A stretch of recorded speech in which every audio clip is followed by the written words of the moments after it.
சட்டவிரோதமாக அனுமதி பத்திரமின்றி மணல் அகழ்வில் ஈடுபட்டு கைப்பற்றப்பட்ட 3 உளவு இயந்திரங்கள் உட்பட 3 ரூபாய் 1,10,000 தண்டப்பணம் விதித்து சம்மாந்துறை நீதிவான் நீதிமன்றம் உத்தரவிட்டுள்ளது.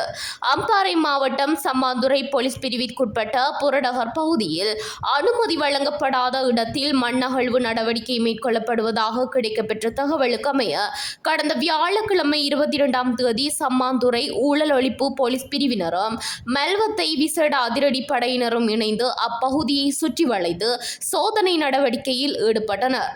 இதன்போது மண்ணகழ்வில் ஈடுபட்டவர்கள் தப்பி செல்வதற்காக உளவு இயந்திரத்துடன் வீதி வழியாக சென்றபோது குறித்த சோதனை நடவடிக்கையில் தடுத்து நிறுத்தப்பட்டு கைது செய்யப்பட்டதுடன் 3 உளவு இயந்திரங்கள் உட்பட 3 சந்தேக நபர்களையும் மணலுடன் கைது செய்து சம்மாந்துறை போலீஸ் நிலையத்திற்கு எடுத்து செல்லப்பட்டனர். பின்னர் இவ்வாறு எடுத்து செல்லப்பட்ட 3 உளவு இயந்திரங்களில் ஒரு உளவு இயந்திரம் மேல் விரிப்பு இன்றி ஏற்றப்பட்ட மணலை பாதுகாப்பு குறைபாட்டுடன் கொண்டு சென்றமையினால் கைப்பற்றப்பட்டதாக எமது செய்தியாளர் ஃபாரூக் ஷிஹானிடம் போலீஸ் உயரதிகாரி குறிப்பிட்டார்.